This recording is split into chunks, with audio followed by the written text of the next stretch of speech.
Today, we are joining to discuss some of the developments that are happening with the big tech sector in the US primarily. As we wrapped up the last year, I did mention some of the things that with how the economy is going, we should see sustained layoffs across the big tech and the larger US economy. So we have just been in like half of January. So it's like we are right in the middle of January 2025. And already we have seen the announcements made by Meta, particularly that they're going to get rid of low performing 5% people. One thing that is very interesting this time around is that earlier they used to make layoff, they used to claim business reasons. This time around, they have made performance as the reason, which would not bode well for the outgoing employees, because even if they get the severance, but when they go look out for the next job opportunities, people will see them as low performers. So they'll have a very tough time in explaining as to why they were laid off and why they should be given a job opportunity if they already were performing low at Facebook. So this is a stark difference from what were the previous layoffs. At least at that point of time, it was supposed to be macroeconomic conditions, or you could say the businesses were not performing well, and that's why these people were laid off. But this time around, categorically, they are making performance-based layoffs. It is going to be very, very hard for these people to pick up another opportunity. Having said that, Microsoft has also laid off people across multiple divisions. Amazon has also been doing that, and Google is also doing that. It's just that they have not made these. Google and Amazon particularly have not made it public, but a lot of performance-based layoffs are happening across Google and Amazon as well. So as this year 2025 starts, it basically is the third year in the row. So we got the layoff started back in 2022. 2023 throughout we saw a lot of layoffs. 2024 we saw throughout layoffs, and now we have entered 2025, and again layoffs are continuing. In addition to this, specifically Mark Zuckerberg has made that this will be a very critical year. I think last year he made a statement that this will be the year of efficiency. I think that continues.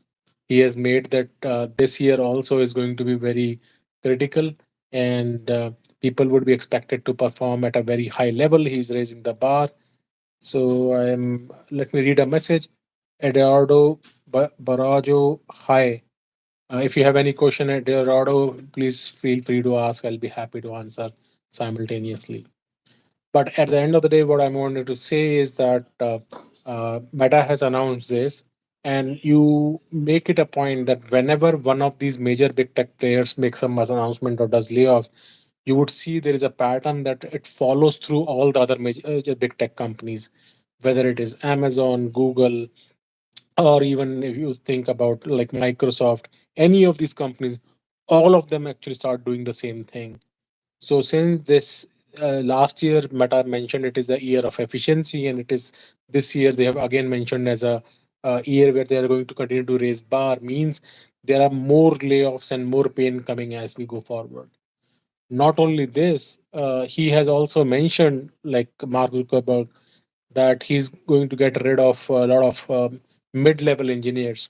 So I have been stating this that a lot of low-end work, entry-level work is going to get automated as AI becomes much more pervasive and much better as companies start adopting it. Meta has gone a step further, saying that even the mid-level engineers are going to be laid off. Now, there are, I think we need to like see this statement from two angles. So one is Meta itself is a provider of AI tools and services. So it benefits them whenever they make such kind of statement, because other players would think that, okay, we need to like adopt the tooling that Meta is offering, and their shareholder value would also increase, because then the people think that they're in the top of the AI curve. If they can really use AI within their own systems, that means they are going to be much more efficient and they'll be performing much better. So it increases their share value, that directly benefits Meta. Secondly, they can basically sell their tooling out in the market so that other enterprises can go and acquire these tools and pay for services that Meta is offering, whether it is through their advertising network, which is mainly their main core business, but then they have other services too in e-commerce and things along those lines. So it serves them whenever they make those kind of claims and that their services have AI and they're using AI very heavily in their internal systems. And in general, whenever companies make layoff news, we have seen the stock price rise like right away. Next is uh, essentially you would see that all other companies such as Microsoft have also made a very similar statement like Satya Nadella that they laid off these people because of performance reasons. And I would say this is departing from what a true American business used to be back in the day. So earlier, what used to happen was that hiring and firing was pretty common in the US. I have been in the industry, at least in the US, for over a decade, and I have never seen, employers disparaging the people, especially when they are getting fired. So they would give them the severance, whether it is 1 month, 2 month, 3 month, depending upon the company and your tenure. They would never like badmouth the people who were going out. And they would just say, due to business reasons, we had to cut down these resources and you move on. This year in 2025, categorically, all of these big players are making, hard for these employees that so I read the comment, curious buddy, you are looking very young. Sir अभी तो जवान ही है तो young ही लगेंगे अभी तो thank you very much तो I have just shaved my self after a long time मैंने सोचा in the new year I should continue to experiment with the looks that I have. And since I have very few hair left, I should leverage them and try to get as much as possible different haircuts and things like that. Once I'm back to India, I think I'll get more haircuts. But thank you very much. So what I was saying was primarily, these companies are making lives of employees very, very difficult because the existing employees also now are under tremendous stress to continue to perform and up level their game, while the outgoing employees will have very hard time because as it is, many people are having difficulty in finding a new job. Now with a tag of low performance on you, it will be extremely hard to pick another job, as you can understand. Let me just read couple of comments. There are a couple of them that have already come. Akshay quotes, what does it mean to perform at a high level? What are the matrices? See, these are the statement these companies are basically making, that these are the low performing employees. But having worked for Fang myself and couple of other big tech players, and I have been like a hiring manager and like a manager of managers. Like I have had people reporting to me. I have led pretty big size teams, whether it is from all the way from 20-member team to all the way to hundreds of people reporting to me myself. So I have been through some of these appraisal seasons and rated employees, and majority of the companies like follow a kind of a bell curve wherein they say that maybe 5 to 10% of the people will be considered as the bottom of the pyramid. 70 to 80% people, you would qualify them as the average or the middle segment, and then another 5 to 10% people are the top of the pyramid, which are the highest performing people. So some companies follow this 1, 2, and 3 rating, one being the highest, two being the middle, and three being the lowest. And some companies follow like five, one being saying that uh, overachiever. Then I think 4 is exceeds expectations. 3 is meets expectation. 2 is meets some expectation, and one is does not meet expectation, right? So those are some of the parameters different companies use. And again, I'm just using this as like a number, but fact of the matter is, you would see people that qualify in the first and the second. Like if it is a five point rating system, then the people in the 1 and 2 rating would be within the 5 to 10% range. uh, People in the 3 will be mostly the majority of the people, which will be your 70 to 80% range. And the people between 1 and 2 would be the lowest, like sorry, 4 and 5 would be the lowest, which will be in the another 10% range, right? So if I collapse it into just 3 point system, 1, 2, 3, then one will be the top, basically the bottom 10%, three will be the top 10%, and two will be the middle, basically 80% of the folks. So because the companies come out with this bell curve notion, teams are forced to build a like a stack ranking of people. So each manager, if suppose they have 10-member team, has to rate all the employees in their team, saying that who is the best employee in the team and who is the worst employee, and they have to rate them accordingly in the stack rank of 1 through 10. That doesn't mean the person who is sitting as a 10th is the bad employee, right? They may still be doing their work, they may still be exceeding expectations, or at least meeting expectations, but as compared to somebody else, they are slightly inferior than them, right? That's the problem in the bell curve. So even if all these people are good, you have to compare them between each other and say which one is better than the other. And sometimes, some employees have a behavior whereby they are very smart. They deliver a lot of output, which is like writing a lot of code, producing a lot of less bugs. They also have a very good rapport with stakeholders and things along those lines, so they get a lot of good feedback. And then they are very enthusiastic also. They go ahead and take a lot of work from the manager and deliver that work. So such employees have a perception of high performance. And as I said, it is a like as you go higher in the layer, like let's say at an entry level software developer one, so even etc. Just what kind of code you write, how well you test, how are you producing any bugs and all, what is your on-call rating, etc. Those would determine like your success. But let's say as you start becoming like more like a principal engineer, or you go more towards like manager, senior manager level or a director level, then what other people have to say about you, what kind of impact you had beyond your current project that you are running, all those things will have a lot of perception value. And as you go higher, rather than your individual outcome, your perception of what other think about you matters quite a bit actually.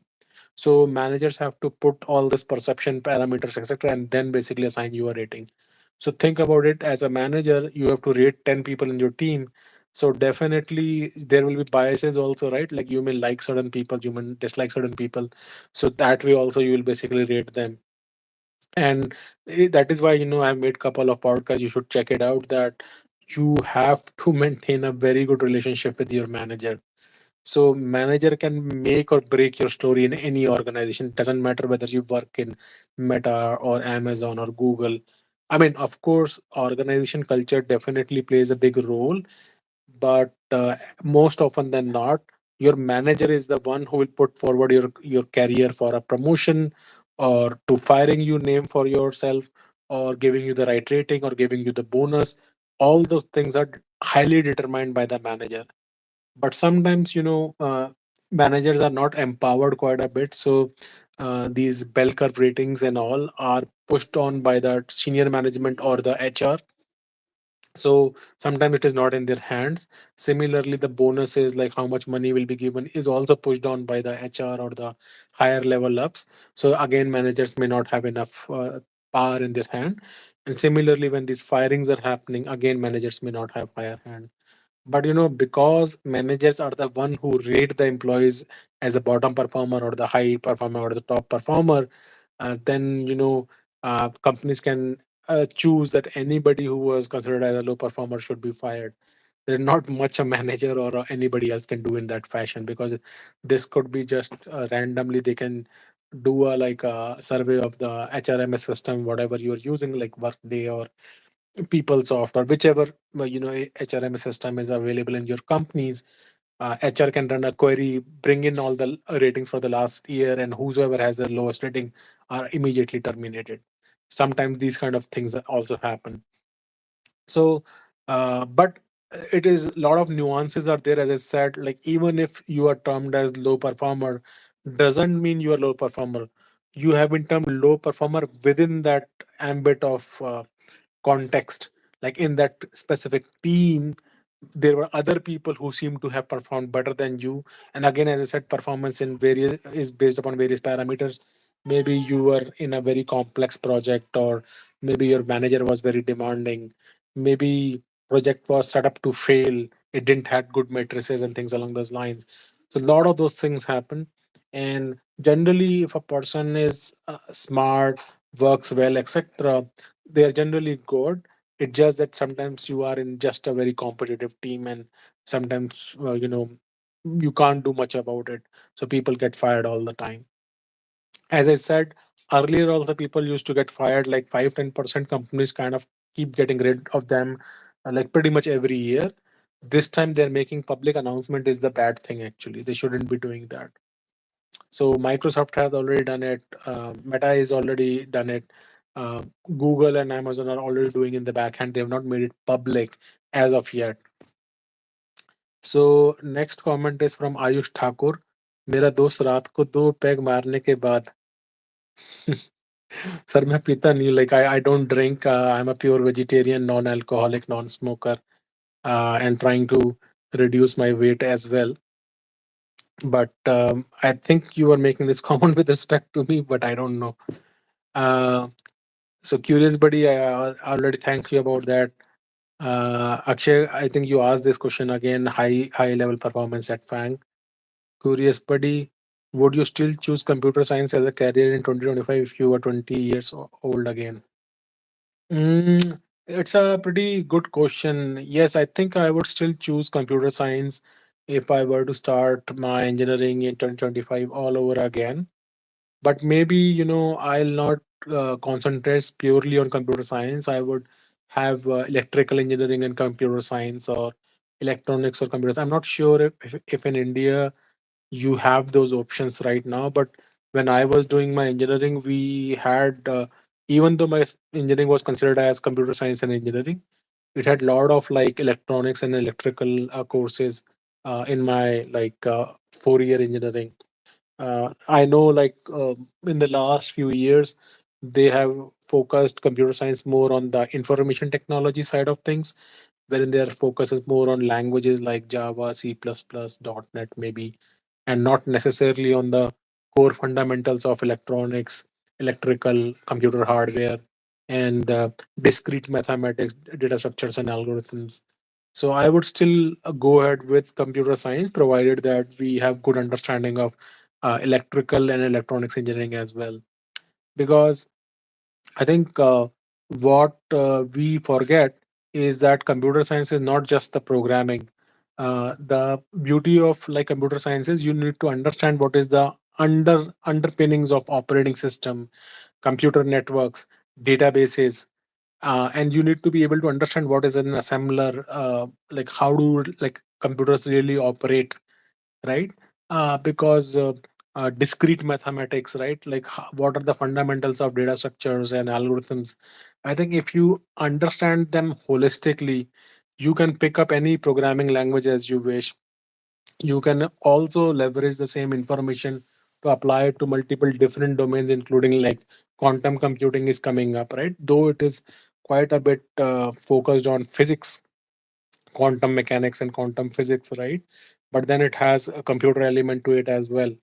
So I think the computer science course by itself is not bad if you really focus on the entire underpinnings of computer science, like the software design principles, object oriented designing, computer systems and architecture. All those are, I think, very good core subjects that one should like really stress on. And I believe because 20-25 years back when I was in engineering, I really paid a lot of attention to this. And I think even during my 11th and 12th, I had like C++ and computers and all. So I got, introduced to computers very early on in my teenage itself.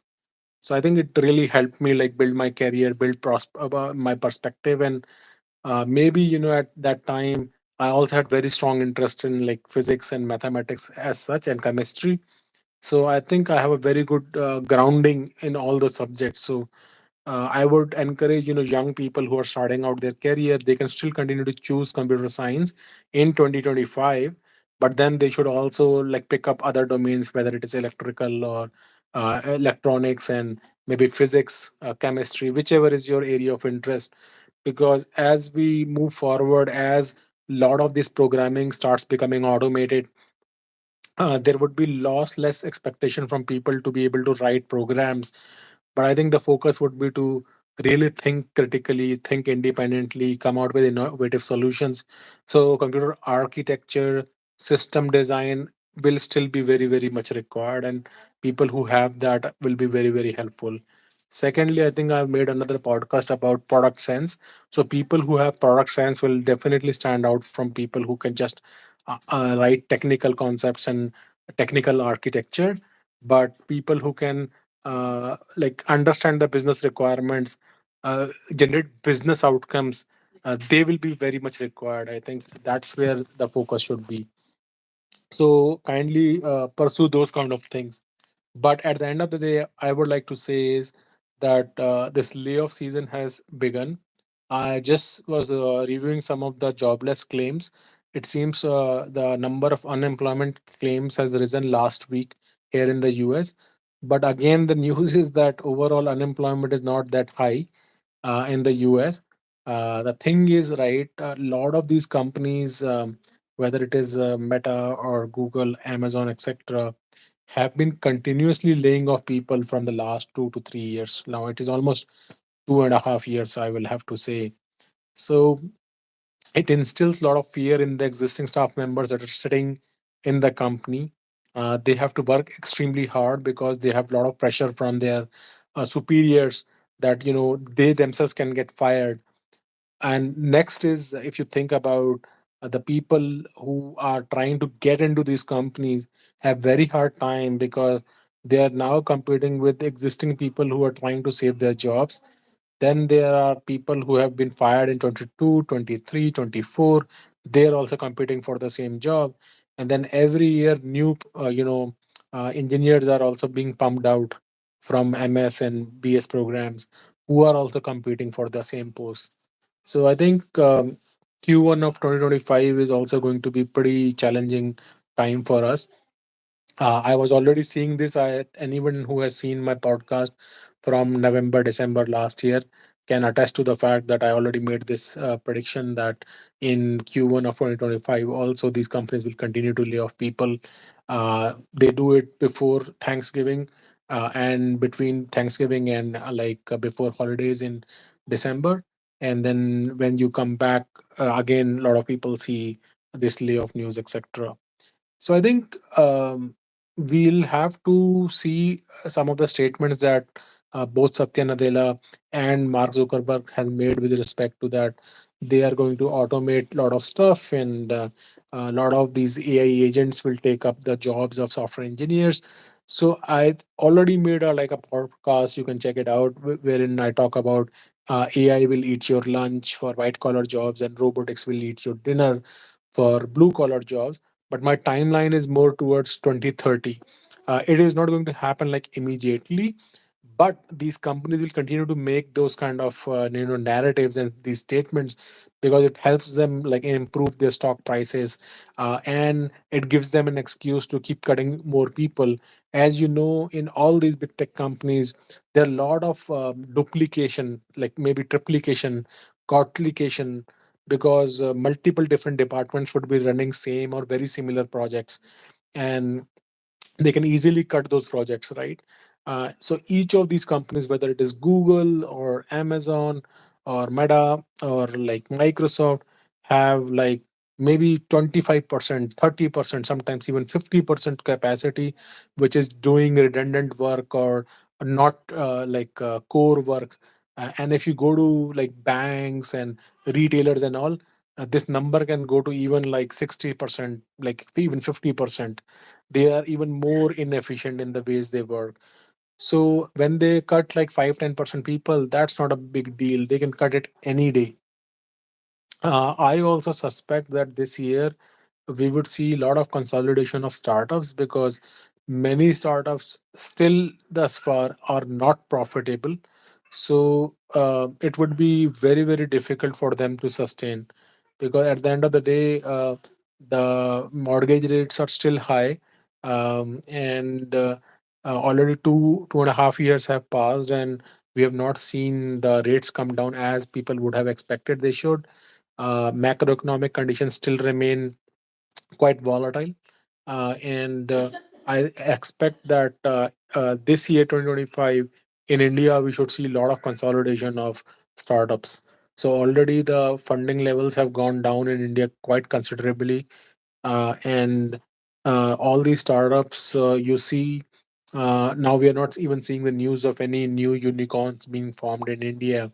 And because of this fact, all many of the startups that we are talking about, the D2C companies, B2C companies, the quick commerce companies, e-commerce companies, many of them will either go like acquisition route, or some of them will basically cease to exist. You must have already seen the news of Dunzo. I think they shut shop because one of their last standing founders also joined Flipkart. He will be running their quick commerce business. I think Amazon has also launched Days in India, again in quick commerce. So every year there is one thing that comes and everybody starts jumping into that in Indian market. I've seen, and each of it has to do either with fintech or e-commerce. So last year everybody was about like Misho and social commerce and this and that, and then it kind of died down. This year is all about quick commerce. So everybody is behind quick commerce and hyper local and things like that. um, Again, as I see, it is a pretty big bubble, the quick commerce, because it's highly unsustainable. Blinkit has been the only company that is posting profits. I'm not sure how long they can sustain it as they kind of scale the systems. But I think my prediction for this year, 2025, is that we should start seeing a lot of startups in India folding out, actually, and the investments will continue to keep down, and you can already see the stock market is being battered. I mean, up until last year I was happy, at least in India my IRR used to be around more like 22, 23, even I think it touched 25%. So I was pretty happy that okay, if nothing else, at least in India my investments are doing fine. I just recently logged into my account and checked, and lo and behold, it is now dropped to like almost 13 to 14%. So that's like a from 25 to like 13% is pretty much 50% drop, if you see. So, and I have not even invested in individual stocks. It is pure play like mutual funds only, nothing else. So, if mutual funds can already drop 50%, then it's a pretty dire situation right now. I was banking upon it that once I'm in India, I'll be able to sell some of those funds and I'll generate some long-term capital gains, use it for to fund my expenses in India. Now I have to be like very careful as to what I sell and what I don't, because, as I said, the stocks have dropped like very, very considerably. Because I made another podcast, if you would have seen, where I talked about India GDP in the last quarter went down to 5.4%. Lot of drop in the car sales happened. Even the real estate sector sales have gone down in India. So individual houses that are selling for a higher price are higher, but the number of sales, the number of units that are being sold have gone down. So these are the result for like Q4 last year, but I think next year we should see sustained like drop in sales. I'm hoping that results in like cutting down of sales price as well, because I am wanting to buy a house as soon as I come to India. So that would be beneficial. Car prices are already down, so that is going to be beneficial. But then, even the stocks are right now down. So it's a lot of challenging time, I would say, for India. So please be prepared. If you are in India, be prepared. If you have jobs in stable projects or stable companies, try not to jump ship, because it can, as I said, a lot of startups are going to fold in India this year, as you would see over the next few months. And because the economy also is kind of shifting its gears, rather than acceleration of more than 8 to 10%, it is now estimated that it is going to set at like 6% per annum growth. This is like very, very low growth as far as the developing country of India is considered, because during the growth time for China, it used to grow at 10 to 12% for 20 years. India has not even touched 10% ever. Like, forget about growth. So India is still, like, I'm still long on India. I think over a long period of time, India will still grow. But these like these hiccups, these times when the growth gets stunted and all, is going to drag the entire economy and create a lot of unrest for the people. So, with that in mind, please take care, spend time with your families, stay put. If you have lost your jobs, focus on your health. Make sure you use that time to upskill and reskill yourself. Go just, watch these videos, spend some time in entertainment as well, go exercise as well, eat well, groom yourself. I have shaved after a very long time. I used to just keep beard, but I just try to change it. Even my small son is not able to recognize me. My son who goes to kindergarten, elder son, is also saying, "You look different. You look different," because they have never seen me without mustache or without beard and things like that. So experiment with yourself, try out different things, eat healthy, sleep nice, and spend time with your family. That's what I say, because family and your health, your sleep, your mental health is with you forever. Job, money, title, these will come and go. I always leave you with this statement, because this is something I have learned, and I want to spread this message to everyone, that once your health is gone, like we have experienced, like cancer, we have experienced childbirth, so we have seen how difficult it becomes when you are not even able to do basic things, right? So it is very important that you focus on your health, your mental peace. And even with all your money, sometimes you cannot even leverage it if your health, your family members, etc., are not with you. So we have gone through those phase here in the US, and that's the reason we are basically shifting back to India. But with that note, I will uh, shut down today's podcast. But if you have any questions, please feel free to reach back, write me, or please suggest me any other topics that you would like for me to cover. But as I said, I'm leaving you with the note that the market will still going to be challenging. A lot of layoffs are happening in the US. They're still going to happen throughout the Q1. And markets are going to be challenging in India even now. GDP is when GDP in India has gone in the slow drive, and this is going to create a lot of uncertainty as we go forward. So with that, have a nice day. We'll get back to you with another podcast over the weekend. Let me just read some other questions. Curious buddy, thanks. Great answer. It really gave me a lot to think about. Okay, thank you very much. Have a nice day and take care. Talk to you soon, and we'll